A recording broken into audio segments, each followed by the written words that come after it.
नमस्कार, 41 खबरों में आप सभी का स्वागत है और मैं हूं आपके साथ निशा शर्मा। आइए खबरों की शुरुआत करेंगे, लेकिन उससे पहले एक नजर इस वक्त की हेडलाइंस पर। रक्षाबंधन पर भजनलाल सरकार की सौगात, आंगनबाड़ी कार्यकर्ताओं को 501 रुपए प्रोत्साहन राशि और 2 दिन की रोडवेज यात्रा मुफ्त। कार्यस्थल पर महिलाओं के यौन उत्पीड़न के बारे में सपोटरा में चला जागरूकता अभियान, महिलाओं को दी गई विस्तृत जानकारी। और प्रदेश भर में हरियालो राजस्थान अभियान के तहत विशेष रूप से जारी है पौधारोपण, नन्हे पौधों से सज संवर रही है वसुंधरा। आइए आप खबरों की ओर रुख करते हैं। मुख्यमंत्री श्री भजनलाल शर्मा के नेतृत्व में चलाए जा रहे हरियालो राजस्थान अभियान के अंतर्गत जहाजपुर नगर पालिका द्वारा शहर में बड़े पैमाने पर पौधारोपण कार्य किए जा रहे हैं। शहरी नरेगा योजना के सहयोग से नगर के 3 प्रमुख स्थलों पर हजारों पौधे लगाए जा रहे हैं, जिससे न केवल हरियाली में वृद्धि होगी बल्कि स्थानीय लोगों को रोजगार के अवसर भी प्राप्त होंगे। पालिका अध्यक्ष श्री नरेश मीणा ने जानकारी दी है कि इस वर्ष 7,500 पौधों के रोपण का लक्ष्य रखा गया है, जिसमें से 5,000 पौधे चंबल ऑफिस के सामने स्थित चारागाह भूमि पर लगाए जा रहे हैं। उन्होंने बताया है कि गर्मी से राहत और पर्यावरण संतुलन के लिए शहर को छायादार वृक्षों की आवश्यकता है और इस अभियान के तहत उसी दिशा में ठोस कदम भी उठाए जा रहे हैं। राजसमंद जिले की नाथद्वारा विधानसभा स्थित राजकीय उच्च माध्यमिक विद्यालय कोटड़ी में हरियालो राजस्थान अभियान के अंतर्गत पौधारोपण कार्यक्रम का आयोजन किया गया है और इसी अवसर पर संस्था प्रधान गरिमा शक्तावत, पीईओ और ग्रामवासी मौजूद रहे। सभी ने मिलकर विद्यालय परिसर में विभिन्न प्रजातियों के पौधे रोपे हैं और विद्यालय को हरा भरा बनाने की दिशा में कदम उठाए हैं। इसी कार्यक्रम का मुख्य उद्देश्य न केवल स्कूल परिसर को हरियाली से भरना था, बल्कि छात्रों को पर्यावरण संरक्षण के प्रति जागरूक भी करना था। नई दिल्ली में आयोजित अखिल भारतीय शिक्षा समागम 2025 के उद्घाटन कार्यक्रम से राजसमंद जिले की नाथद्वारा विधानसभा स्थित पीएम श्री गोवर्धन राजकीय उच्च माध्यमिक विद्यालय को वीडियो कॉन्फ्रेंसिंग के माध्यम से जोड़ा गया है।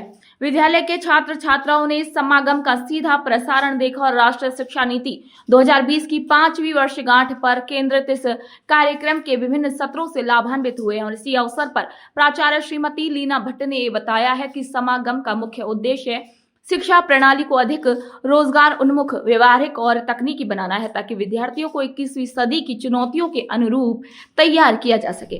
जोधपुर में खनन में कृत्रिम बुद्धिमत्ता, अनुप्रयोग, संभावनाएं और चुनौतियां विषय पर 2 दिवसीय राष्ट्रीय संगोष्ठी का शुभारंभ हुआ। इस संगोष्ठी का आयोजन MEAI Rajasthan chapter, MBM engineering college और एलुमनी एसोसिएशन के संयुक्त तत्वाधान में किया जा रहा है।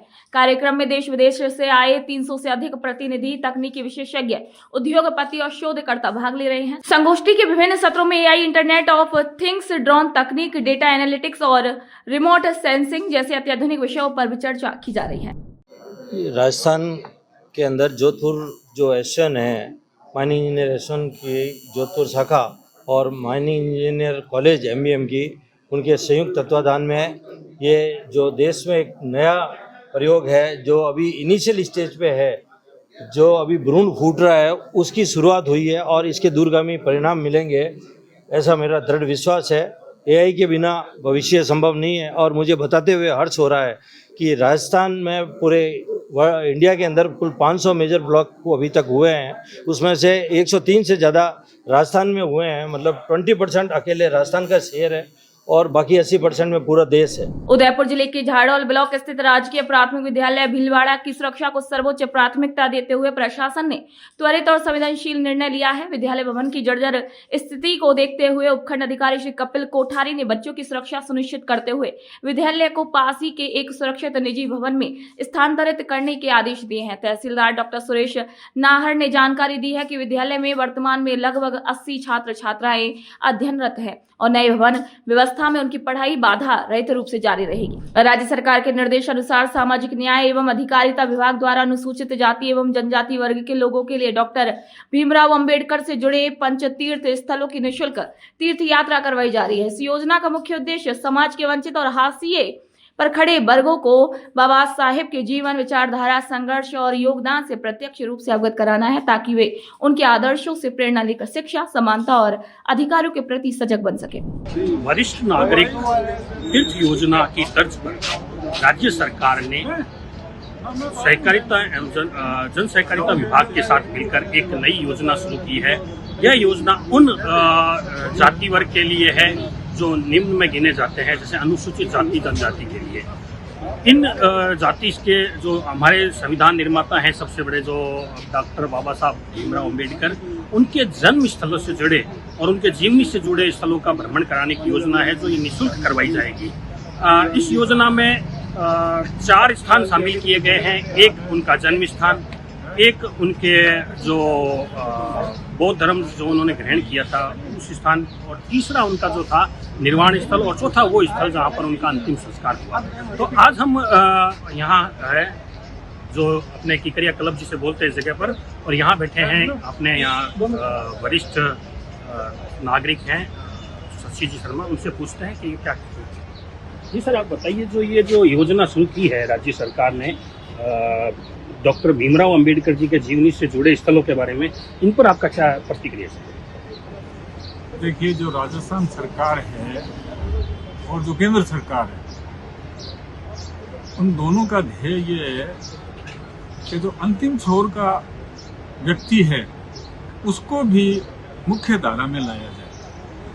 ये एक बहुत ही सोची समझी और बढ़िया स्कीम है, क्योंकि भीमराव अंबेडकर साहब के बारे में जो पढ़ा लिखा है और जो ज्ञान रखता है वो तो जानता है, लेकिन जो गांव खेड़ी में बैठा वो सिर्फ नाम जानता है गांधी भीमराव जी अम्बेडकर हैं।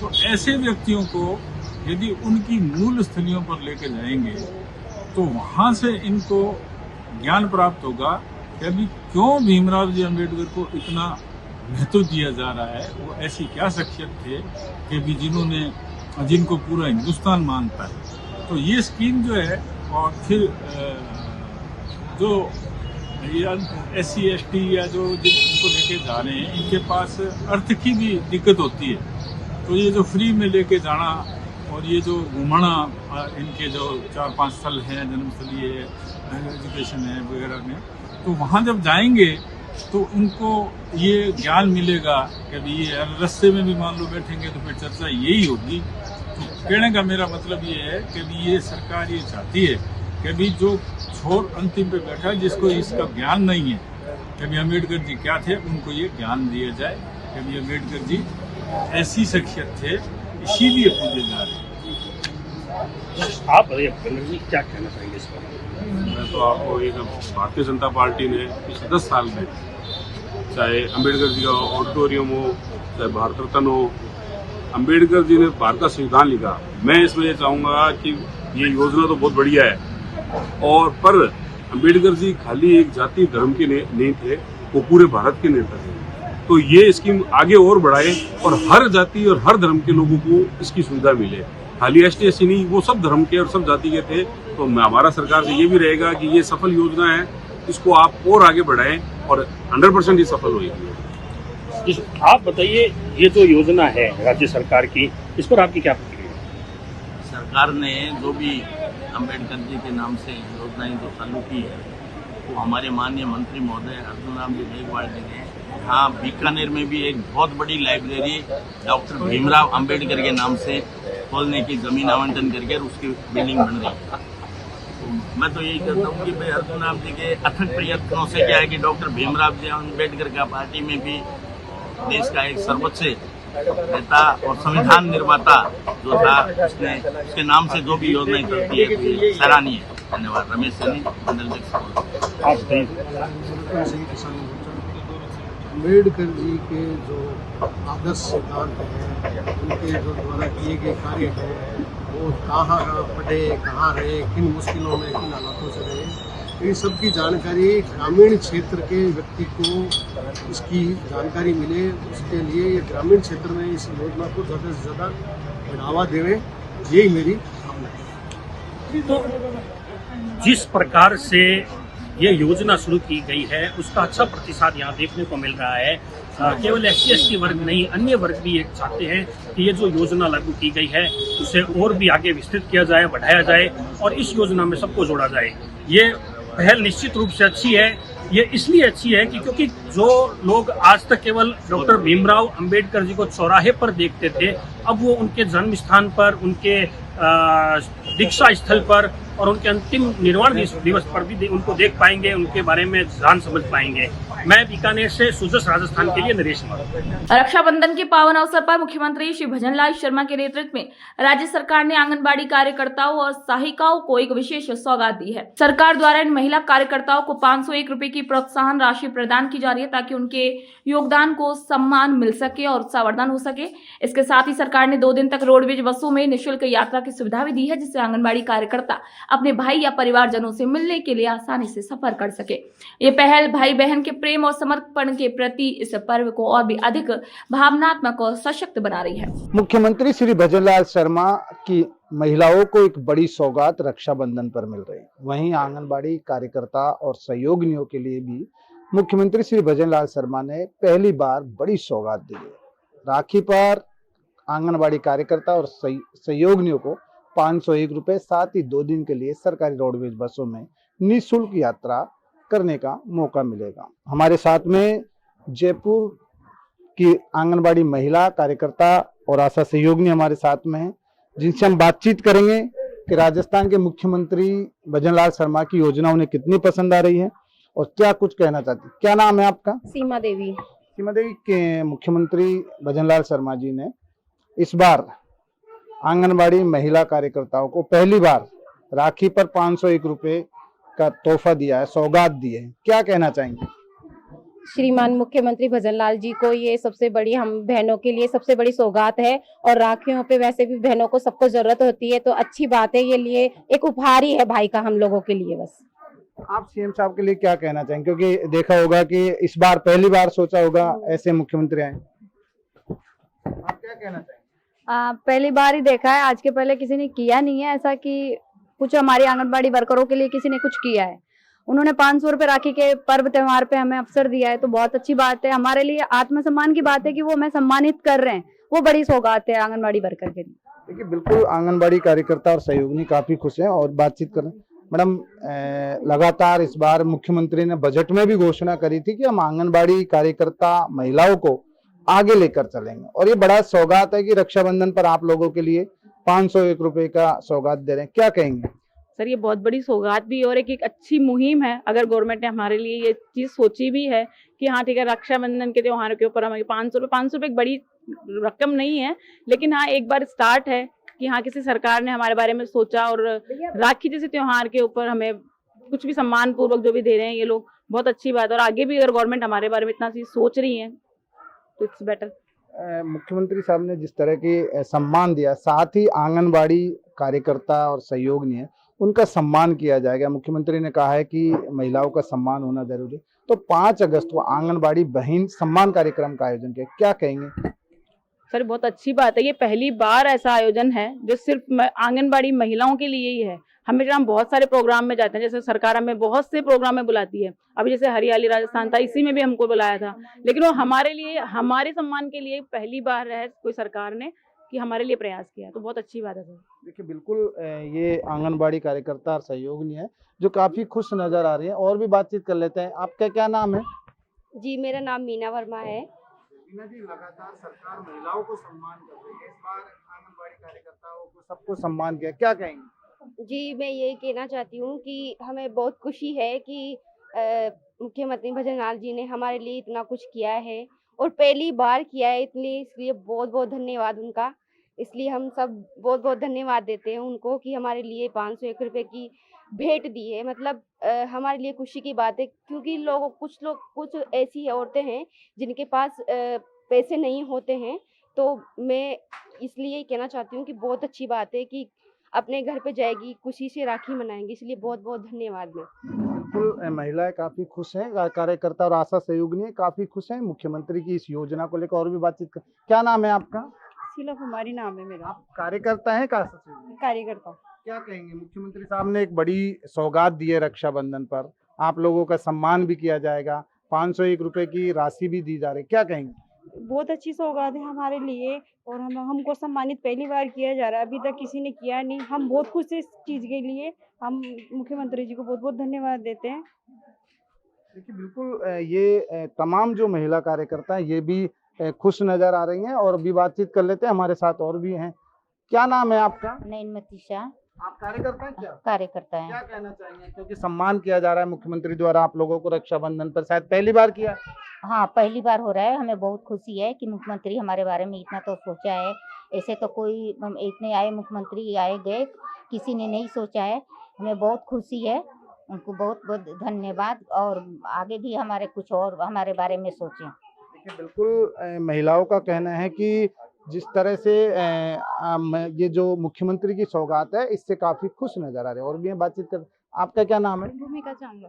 भूमिका जी, लगातार मुख्यमंत्री जी ने पहली बार एक बड़ी सौगात दे रहे हैं कि 501 रुपए की सौगात दे रहे हैं, साथ ही आप लोगों का सम्मान भी कर रहे हैं। क्या कहना चाहेंगे मुख्यमंत्री साहब? हम भजन लाल शर्मा जी को दिल से धन्यवाद करना चाहते हैं, और हम और आशा रखते हैं कि वो आगे से आगे हमारे लिए आत्मसम्मान के बारे में सोचे, और नई नई कोशिश करते रहे कि महिलाओं का इनका आत्मसम्मान बढ़ता रहे। देखिए बिल्कुल, ये महिला वो कार्यकर्ता हैं, आशा सहयोगिनी और आंगनबाड़ी कार्यकर्ता जो लगातार नन्हे मुन्ने बच्चों को पढ़ाते हैं, नन्हे मुन्ने बच्चों के भविष्य को सुधारने का काम करती हैं। और भी बातचीत करते हैं। मैडम, आप ननिहालों को पढ़ाते हैं, ननिहालों का जीवन को उजाला की ओर लेकर जाते हैं। साथ ही मुख्यमंत्री जी जब बने थे, जब उन्होंने बजट लेकर आए थे, तो बड़ी घोषणा करी थी कि आंगनबाड़ी जो कार्यकर्ता हैं उनका हम मान और सम्मान रखेंगे। बजट में जो घोषणा है वो धरातल पर उतर रही, क्या कहेंगे?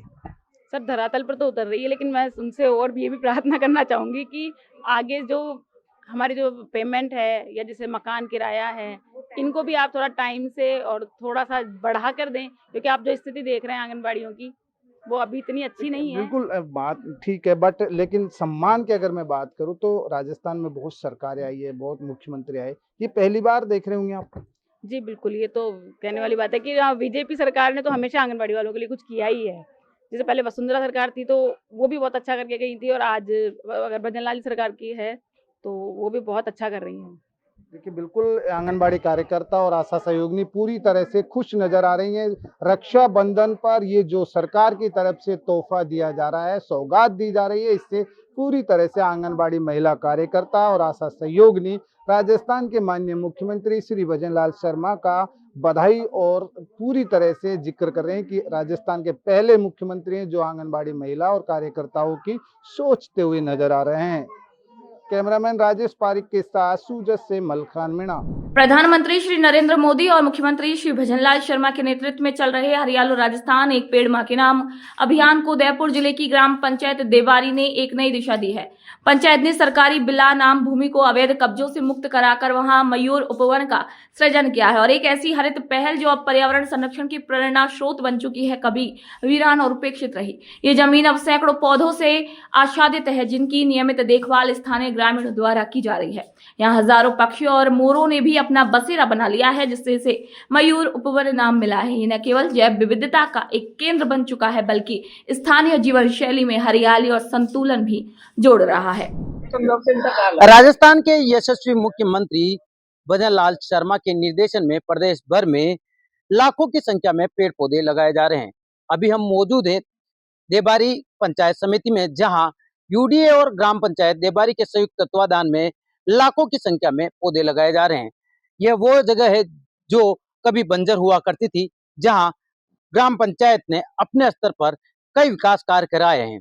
हमारे साथ ग्राम पंचायत के उप सरपंच चंदन सिंह जी देवड़ा है, जिनसे हम बात करेंगे कि किन किन फेज में इसका विकास किया गया और पहले यहाँ का क्या नजारा था और अब यहाँ का क्या नजारा। जी सर। देखिए, सबसे पहले तो राजस्थान वासियों को हरियालो राजस्थान जो अभियान चल रहा है उसकी बहुत बहुत बधाई कि पूरे राजस्थान में माननीय मुख्यमंत्री जी भजन लाल जी शर्मा के निर्देशन में और माननीय प्रधानमंत्री जी के निर्देशन में एक पेड़ मां के नाम लगाने का जो अभियान है, प्रकृति को संरक्षण देने का जो अभियान है, उसमें बढ़ चढ़कर हर गाँव में पौधे लग रहे हैं। हमने भी एक बंजर जमीन थी जोड़ा बाबू जी की, जो मंगरी कहते थे, उसको हमने कटीले बबूल के झाड़ थे उनको साफ सफाई करके यूडीए से हमने सहयोग मांगा, तो माननीय जिला कलेक्टर महोदय नमित मेहता सर और यूडीए के कमिश्नर साहब राहुल जी जैन साहब ने बहुत इनिशिएटिव लिया और ग्राम पंचायत के ग्रामीणों को जोड़ते हुए जोड़ाबाजी मंगरे पे हमने 2 बीघा जमीन को अतिक्रमण मुक्त करवाया, यूडीए के जरिए फेंसिंग करवाई और 15 मिनट के दरमियान सभी लोगों ने, महिलाओं, पुरुषों, बच्चों, बुजुर्गों ने 700 पौधे हमने लगाए और अभी भी प्लांटेशन का काम उस चरण के बाद भी चल रहा है। आप जिस जगह खड़े हैं इसका हमने मयूर वन नाम दिया है। सरकार की योजनाएं बहुत सारी है और जिस तरीके से माननीय राजस्थान की भजन लाल जी की जो सरकार है भारतीय जनता पार्टी की, उसमें जिस तरीके से पर्यावरण को बढ़ावा देने पर जोर दिया जा रहा है, उसी पे हम फोकस करते हुए काम कर रहे हैं। ये मयूर वन कहलाता है। यहाँ पर बबूल था, तो हमने एक ही संकल्प लिया कि बबूल हटाओ और फलदार छायादार पेड़ लगाओ। या मोर बहुत आते हैं तो उनके लिए दाना पानी की व्यवस्थाएं की और तमाम तरीके के आयुर्वेदिक, औषधीय, छायादार, फलदार पौधे हमने लगवाए और एक नक्षत्र वाटिका भी इसमें अहिल्याबाई होलकर की 300वीं जन्म जयंती के अवसर पर हमने यहाँ पर उसका नामकरण किया, ताकि आध्यात्मिकता के साथ में लोगों को हमने जोड़ा, पूजन पाठ के साथ में पेड़ों को, प्रकृति के साथ में उनको जोड़ा और इतने सारे पौधे फेज़ 1 मयूर वन में, फेज़ 2 और अब फेज़ 3 की तैयारी और उसमें लगे हुए हैं कि आस-पास के इलाके में 20 किलोमीटर, 25 किलोमीटर दायरे में ऐसा 10 बीघा का कोई उपवन नहीं होगा, जो उदयपुर में गुलाबबाग के बाद में दूसरा डेवलप किया है। पक्षी बहुत आते हैं, दाना पानी, फल उनको मिलते हैं यहाँ पर। तो पिछले 5 सालों में लगातार हम पूरा जोर इस पे दे रहे हैं कि नरेगा के अंदर ही महिला लेबर जो थी, उन्होंने पूरी इसकी चार दीवारी की कच्चे कोट की और उसके बाद में इसको डेवलप करने का काम शुरू किया। तो अमूमन नरेगा में होता ये था कि कच्चा रास्ता उस पे मिट्टी डाल के आती शुरू हो जाती थी, लेकिन इसमें जो प्लांटेशन किया है, तो ये बहुत भविष्य की सोच रखते हुए किया है, ताकि यहाँ पर आने वाले समय में बच्चे, बूढ़े, बुजुर्ग सभी लोग आते हैं और मोर बहुत आते हैं। आप भी देखेंगे कि मोरों का यहाँ पे कुनबे के कुनबे आते हैं और उनको बहुत अच्छा वातावरण मिल रहा है। हम सभी से यही चाहते हैं कि आप भी अपने क्षेत्र में, अपनी पंचायत क्षेत्र में ज़्यादा से ज़्यादा पौधे लगाएँ। आपने बताया कि राजस्थान उदयपुर शहर में गुलाबबाग के बाद में ये दूसरा ऐसा उपवन है जहाँ ऐसा इतना अच्छा डेवलपमेंट किया गया। क्या विशेषता रही? क्यों करने की ज़रूरत पड़ी? और क्या कितने लोग अब तक यहाँ जो जैसे कि अभी भी मेरे सामने ये आए हुए हैं उमल्डा से पंचायत से कि इस उपवन को देखने के लिए। तो क्या मानते हैं क्यों किस तरह की देखिए बिल्कुल हमारी मंशा यही थी, हमारे सचिव साहब लोकेश जी पंचोली जी और हमने एक ही निर्धारित किया था कि जितना अतिक्रमण इस क्षेत्र में था, उसको पहले तो चिन्हित किया कि सरकारी ज़मीन कितनी है और चरागाह की अगर ज़मीन है तो उसकी चारदीवारी करके हमने इसको पैक किया और उसके बाद में पौधारोपण किया। तो मंशा ये थी कि उदयपुर बसने के बाद महाराणा सज्जन सिंह जी ने गुलाबबाग बनाया था। उसके बाद में उपनगरीय इलाका पूरा हिरणमगरी बस चुका है और उदयपुर का पूर्व, पश्चिम, उत्तर, दक्षिण में विकास हुआ। लेकिन दीवारी को पूर्वी द्वार माना जाता है उदयपुर का, इस नगर की स्थापना। इस पूरे रेडियस में कहीं पर भी ऐसा ऑक्सीजन पॉकेट या ऐसा कोई उपवन नहीं था। हमें ये 10 बीघा की जो ज़मीन लगी कि अपने पंचायत क्षेत्र में है, क्यों ना इसका विकास किया जाए। बबूलों से अटी पड़ी हुई थी, कटीली झाड़ियों से अटी पड़ी थी। तो अच्छा-सा उपवन लगाने का काम करें। तो ये नरेगा के तहत जब काम हुआ और जिला प्रशासन ने पूरा सहयोग दिया, माननीय कलेक्टर महोदय हो, चाहे एसडीएम हो, चाहे बीडीओ हो, चाहे हमारे यूडीए के कमिश्नर हो, सेक्रेटरी हो और स्थानीय स्तर पर हमारे सचिव, पटवारी और तमाम लोगों ने मेहनत की और जनप्रतिनिधि और वार्ड पंचों और सभी की मुस्तैदी के साथ में, सभी एकजुटता के साथ में एक-दूसरे को जोड़ा कि भई आपको ये पौधा लगाना है और इस पर काम करना है और पूरा ट्रेडिशनल दिया। यहाँ पे चबूतरे बनाए तो उसका भी मिट्टी की लिपाई की ताकि बहुत अच्छा लगे। अभी तक यहाँ पे 10 जिलों के जनप्रतिनिधि जिसमें जिला परिषद पंचायत समिति मेंबर है, वहाँ के विकास अधिकारी वो यहाँ पर विजिट करके जा चुके हैं। बाहर से भी दूसरे स्टेट की भी कोई टीमें आई तो वो भी देख के जा चुकी है कि नरेगा पूरे देश में चलता है। एक नरेगा के अंदर अगर ऐसा इनिशिएटिव काम अपन कर सकते हैं जो प्रकृति को संरक्षण दे, आम इंसान को संरक्षण दे, पक्षियों को संरक्षण दे, तो बहुत बढ़िया काम हो सकता है। ये नक्षत्र उपवन भी आप देखेंगे तो इसका भी पूजन पाठ विधि विधान के साथ में 9 ग्रह और 27 नक्षत्रों की जो ब्रह्मांड में स्थिति होती है उसी को हमने धरातल पर सरोकार करते हुए उन नक्षत्रों का जो पौधा होता है उसको लगाया है ताकि जीवटता इंसान के मन से, अध्यात्म से जोड़ते हुए प्रकृति को कैसे सहेजें, इसी पे हमारा फोकस रहा है और यही बात है कि आज ये पूरा उपवन मयूरवन लहलहा रहा है। अभी हमने जिंक से भी मदद लेके इसकी जो बाउंड्री वॉल का काम है फ्रंट वाला, वो हमने उनसे पक्का करवाया है और अब सुबह-सुबह लोग घूमने आते हैं, योग, मेडिटेशन यहाँ पे करते हैं, ट्रैकिंग पाथ बना रखा है ऊपर, वहाँ पे घूमते हैं, तो मन को बहुत सुकून मिलता है। बिल्कुल, इन्होंने बताया कि उपवन की क्यों ज़रूरत है क्योंकि एक समय था कोरोना काल, उस समय लोगों को ऑक्सीजन की इतनी कमी महसूस हुई कि पेशेंट जब हॉस्पिटल जाता था तो उन्हें यूँ लगता था कि ऑक्सीजन की कितनी कमी है। उसके बाद में लोगों ने पेड़ों का महत्व समझा और हर देश के प्रधानमंत्री यशस्वी प्रधानमंत्री नरेंद्र मोदी जी और राजस्थान के मुख्यमंत्री भजनलाल शर्मा के निर्देशन में प्रदेश भर में और पूरे देश में पौधे लगाए जा रहे हैं। हमारे साथ में सचिव सर हैं, इनसे बात करेंगे कि सर क्यों पौधों की ज़रूरत है और आने वाली पीढ़ी को हम क्या शिक्षा देंगे अगर पौधे नहीं रहेंगे तो? नमस्कार सर, मैं यहाँ पे देबारी में विगत 4 वर्षों से ग्राम विकास अधिकारी हूँ और हमारे यहाँ के जनप्रतिनिधिगण, उप सरपंच साहब चंदन सिंह जी और हमारा सभी जो भी कोरम है उन सबका ये मानना था कि बहुत सारी चीज़ें तो हम लोग विकास में करते हैं, स्कूल के विकास हो गए, सड़क हो गया, पानी सब तो क्यों ना हम ऐसा इनिशिएटिव लेके काम करें जो पर्यावरण क्षेत्र में हो। और इस काम को हमारी पूरी टीम ने मिलकर साकार किया है और बहुत ही अच्छा शानदार एक बगीचा यहाँ पे बन के तैयार हुआ है। और इसको निरंतर देखभाल, मॉनिटरिंग और उस सब के द्वारा हमने इसको सपने को साकार किया है। और विगत 2 वर्षों में यहाँ पे केंद्र सरकार, राज्य सरकार, प्रशिक्षु IAS, प्रशिक्षु RS और बहुत सारी ऐसी टीमों ने यहाँ पे विजिट किया और सबने इस काम को सहारा है। और हम सबकी भी इच्छा है कि हाँ भी ऐसा काम हर राजस्व गांव में 2 से 3 जगह पे जहाँ भी रिक्त सरकारी भूमि है वहाँ पे ऐसा चीज़ें डेवलप हो। और नरेगा के द्वारा ये काम हो सकता है। ये यहाँ पे देबारी में साकार रूप में आप सबके सामने दिख रहा है। बस यही है कि हर गांव में इस तरह के हो ताकि किसी को भी कुछ भी कार्यक्रम करना हो, कार्यक्रम भी हो जाएंगे। हमने जगह-जगह पे बच्चों के खेलने के लिए जगह भी इसमें छोड़ी है और पूरा इसका सबसे पहले ज़मीन का लेआउट किया गया है। कौन सी चीज़ कहाँ आएगी, बच्चों के झूले कहाँ आएँगे, भजन कीर्तन के कहाँ आएँगे। तो प्रकृति, पर्यावरण और अध्यात्म और लोगों को सबके आपस समन्वय से ये सारा काम किया है। और इस बाउंड्री लाइन के अलावा अभी हमारी ग्राम पंचायत है वो नगर निगम में चली गई है। उसके बाद में हमने आगे 4 दीवारी बनाई। इसके अलावा कोई भी यहाँ पे पक्का काम नहीं कराया गया है। सारा नरेगा के लेबर के द्वारा जो प्राकृतिक संसाधन है, जो उपलब्ध पत्थर यहाँ पे हैं और उपलब्ध मिट्टी है, उनसे लिपाई करा के सब चबूतरे वगैरह पक्षियों के लिए सब व्यवस्था खड़ी कराएगी। पर्यावरण है तो हम है, अगर पर्यावरण नहीं रहेगा तो हम भी नहीं रहेंगे। उमल्डा से सरपंच साहब हमारे साथ में हैं जो अभी मयूर वन देखने आए हैं। इनसे हम बात करेंगे कितना अच्छा लगा ये मयूर वन और क्या ये अपने क्षेत्र में किस तरह का विकास कराएंगे। जी नमस्कार, मेरा नाम गोपाल मीणा है। मैं ग्राम पंचायत उमल्डा का सरपंच हूँ। मुझे आज मेरी सभी वार्ड पंचगण एवं मेयरगणों के साथ में इस मयूर वन का दौरा करने आया हूँ मैं। तो मैंने यहाँ आया हूँ, देखा तो मुझे बहुत अच्छा लगा है कि पहली बार सोच रहा हूँ कि नरेगा में भी इस तरह के वन डेवलप हो सकते हैं। इसलिए मैंने भी आज ठानी है कि मैं भी मेरे पंचायत क्षेत्र में जो भी राजस्व गाँव है जहाँ पे भी सरकारी ज़मीन पड़ी हुई है, बंजर ज़मीन पड़ी हुई है, उसको इसी बेस पे मैं हरा-भरा करने की कोशिश करूँगा ताकि लोगों को भी एक संदेश दूँ कि नरेगा सिर्फ ओनली रोड बनाने, नाले बनाने के काम के नहीं है, लेकिन एक पर्यावरण को भी और अच्छी हरियाली करने के लिए काफ़ी है। तो बिल्कुल पर्यावरण को लेकर देश के प्रधानमंत्री नरेंद्र मोदी जी और राजस्थान के यशस्वी मुख्यमंत्री द्वारा चलाए जा रहे अभियान में अब आमजन भी जुड़ता जा रहा है। ये कारवा लगातार बढ़ता जा रहा है। सुजत समाचार के लिए शंकर सरगरा की रिपोर्ट। राजकीय उच्च माध्यमिक विद्यालय सपोटरा में महिला श्रमिकों को सुरक्षित कार्यस्थल सुनिश्चित करने के उद्देश्य से एक जागरूकता शिविर आयोजित किया जा रहा है। ये शिविर जिला प्रशासन और एक्शन एड संस्था के संयुक्त प्रयास से चलाए जा रहे हैं। जागरूकता अभियान के अंतर्गत आयोजित हुआ, जहां पर जिला समीक्षक श्री दिनेश कुमार बैरवा ने छात्र छात्राओं और शिक्षकों को पौष अधिनियम 2013 यानी कि कार्यस्थल पर महिलाओं के यौन उत्पीड़न की रोकथाम अधिनियम की विस्तृत जानकारी दी है। झालावाड़ में बच्चों की मौत के बाद मुख्यमंत्री श्री भजनलाल शर्मा के निर्देश पर प्रदेश भर के सरकारी स्कूलों की जांच के आदेश दिए गए हैं। अलवर में भी शिक्षा विभाग ने जर्जर स्कूल भवनों की पहचान शुरू कर दी है। मुख्य जिला अधिकारी महेश कुमार ने बताया है कि बारिश को देखते हुए कलेक्टर ने 2 दिन की छुट्टी घोषित की है। जिले के सभी जर्जर भवनों की रिपोर्ट सरकार को भेज दी गई है। जो भवन बेहद खतरनाक है उन्हें बंद कर दिया गया है और बच्चों का प्रवेश पूरी तरीके से रोक दिया गया है।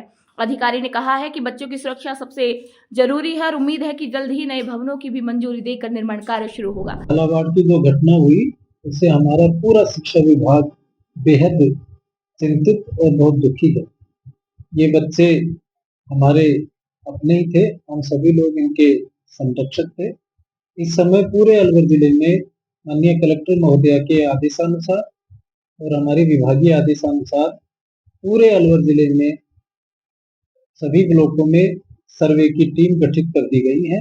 सारे अधिकारी फील्ड में हैं और विद्यालयों की वास्तविक स्थिति के आधार पर उनका भौतिक सत्यापन कर रिपोर्ट तैयार कर रहे हैं, जो कलेक्टर मैडम के माध्यम से राज्य सरकार को भिजवाई जाएगी। राजगढ़ लक्ष्मणगढ़ विधानसभा क्षेत्र में बूथ लेवल अधिकारियों और सुपरवाइजरों के लिए 5 दिवसीय प्रशिक्षण शिविर आयोजित किया गया है। ये प्रशिक्षण 5 अगस्त से शुरू होने वाले मतदाता सूची गहन पुनरीक्षण कार्यक्रम 2025 की तैयारियों को लेकर किया जा रहा है। 30वें दिन के सत्र में भाग संख्या 71 से 142 तक के BLO और सुपरवाइजरों को प्रशिक्षण दिया गया। इसी दौरान अधिकारियों ने मतदाता गणना फॉर्म, मतदाताओं की श्रेणियां, आवश्यक दस्तावेजों, BLO की जिम्मेदारियों और ऑनलाइन फॉर्म भरने की प्रक्रिया के बारे में भी जानकारी दी। साथ ही टेलीफोन पर सही संवाद यानी कि टेलीफोन प्रोटोकॉल की भी जानकारी दी गई। आगामी गहन पुनरीक्षण प्रोग्राम 2025 के अंतर्गत बीएलओ घर घर जाकर मतदाताओं से उनके गणना प्रपत्र एकत्र करेंगे, उसके साथ साथ दस्तावेज भी एकत्र करेंगे। इसके अंतर्गत मतदाताओं की 3 कैटेगरी बनाई गई है। उसके अंतर्गत मतदाताओं से 11 प्रकार के दस्तावेज लिए जाएंगे। इसमें 2002 की मतदाता सूची की भी सहायता ली जाएगी। इस प्रशिक्षण के लिए 5 दिवसीय प्रशिक्षण हमारे ईआरओ साहब सुश्री सीमा मीणा जी के अंडर में हमारे यहाँ ईआरओ कार्यालय में चल रहा है। यह प्रशिक्षण में एएलएमटी श्री गोविंद जी शर्मा, मैं छगनलाल शर्मा, कुलदीप जी शर्मा, जयप्रकाश जी शर्मा आदि हमें सभी साथी प्रशिक्षण प्रदान कर रहे हैं। बीएलओज भी इसमें बहुत अच्छी तरह प्रशिक्षण ले रहे हैं। आज प्रशिक्षण का 3रा दिवस है। हमारी सभी बीएलओ को ट्रेनिंग समझ आ रही है और उनकी समस्याओं का समाधान भी किया जा रहा है। अंतर्राष्ट्रीय बाघ दिवस पर सरिस्का बाघ परियोजना में खास कार्यक्रम हुआ है। हरियालो राजस्थान अभियान के तहत जंगल में साफ सफाई की गई है और करीब 100 पेड़ लगाए गए हैं, जिनमें से एक पौधा मां के नाम भी लगाया गया। सरिस्का के अधिकारी, कर्मचारी, नेचर गाइड और पर्यावरण प्रेमी इसमें शामिल हुए हैं। सरिस्का गेट से 3 किलोमीटर तक की सफाई की गई है और प्लास्टिक कचरा हटाकर जंगल को प्लास्टिक मुक्त बनाने का संकल्प लिया गया है। कार्यक्रम में बाघों और अन्य वन्य जीवों की सुरक्षा का भी संदेश दिया गया। हिंडौन रेलवे स्टेशन पर रेलवे सुरक्षा बल और ग्राम राज्य विकास एवं प्रशिक्षण संस्थान करौली ने मिलकर मानव तस्करी के खिलाफ जागरूकता अभियान चलाया। इसका उद्देश्य ट्रेनों और रेलवे स्टेशनों के जरिए हो रही खासकर बच्चों की तस्करी को रोकना और असुरक्षित बच्चों की पहचान कर उनकी मदद करना था। इस अभियान में आरपीएफ प्रभारी उप निरीक्षक श्री धर्मेंद्र कुमार, स्टेशन मैनेजर और जीआरपी के अधिकारी शामिल हुए। स्टेशन पर कियोस्क, बैनर लगाए गए, वीडियो ऑडियो संदेशों के जरिए लोगों को जागरूक किया गया। रेल मंत्रालय के निर्देशों पर चल रहा ये राष्ट्रव्यापी अभियान बच्चों की सुरक्षा, तस्करी की रोकथाम और लोगों को जागरूक करने पर जोर देता है। नागौर में प्रधानमंत्री टीबी मुक्त भारत अभियान के तहत 27 से 31 जुलाई तक विशेष अभियान चलाए जा रहे हैं। इसी दौरान डॉक्टरों और स्वास्थ्य कर्मियों ने निक्षय मित्र बनकर टीबी मरीजों को पोषण किट बांटी है। कार्यक्रम जिला क्षय रोग निवारण केंद्र में हुआ, जिसकी अध्यक्षता सीएमएचओ डॉक्टर जुगल किशोर सैनी ने की है। डॉक्टर राजेंद्र बेड़ा ने टीबी के लक्षण और इलाज की जानकारी दी है। Doctor R K. अग्रवाल ने बताया है कि मरीजों को मुफ्त जांच और दवाएं दी जा रही हैं। किट में पोषक आहार दिया गया है जिससे मरीज जल्द ठीक हो सके। कार्यक्रम के बाद सभी अतिथियों ने हरियालो राजस्थान अभियान के तहत पौधे भी लगाए हैं। कोटा जिले में लगातार हो रही बारिश से कई निचली बस्तियों में जलभराव की स्थिति बनी है, लेकिन प्रशासन की सतर्कता से बड़ा नुकसान टल गया है। जिला प्रशासन, पुलिस और एसडीआरएफ की टीमें लगातार राहत और बचाव कार्यों में जुटी हुई हैं। रामगंज मंडी समेत प्रभावित इलाकों से लोगों को सुरक्षित स्थानों पर पहुंचाया गया है और उन्हें आश्रय, भोजन और जरूरी सामग्री उपलब्ध कराई जा रही है। स्कूलों में छुट्टी घोषित कर दी गई है और जर्जर भवनों से दूर रहने की हिदायत दी गई है। शिक्षा मंत्री ने भी मौके पर पहुंचकर हालात का जायजा लिया है और अधिकारियों को सतर्क रहने के निर्देश दिए हैं। चंबल नदी के डैम से पानी की नियंत्रित निकासी की जा रही है। वहीं प्रशासन पूरी मुस्तैदी से हालत भी संभाल रही है। आपके माध्यम से मैं आम जनता से सिर्फ इतना कहना चाहूंगी कि कोटा अभी अलर्ट जिलों में से एक है। ज़्यादा बारिश होने के कारण यहाँ पर क्योंकि चंबल नदी अपने पूरे उफान पर है। आज आपने देखा भी होगा कोटा बैराज के गेट्स भी खोले गए हैं। तो जब तक ज़रूरी ना हो आप ऐसे क्षेत्र में ना जाएं। अक्सर आजकल युवा रील बनाने के चक्कर में अपनी सुरक्षा को ध्यान में नहीं रखते हैं। तो आप लोगों की ज़िंदगी, आपकी सुरक्षा हमारे लिए प्राथमिकता है, सबसे सर्वोपरि है। आप सुरक्षित रहेंगे तो हम लोग आगे बेहतर काम कर पाएंगे।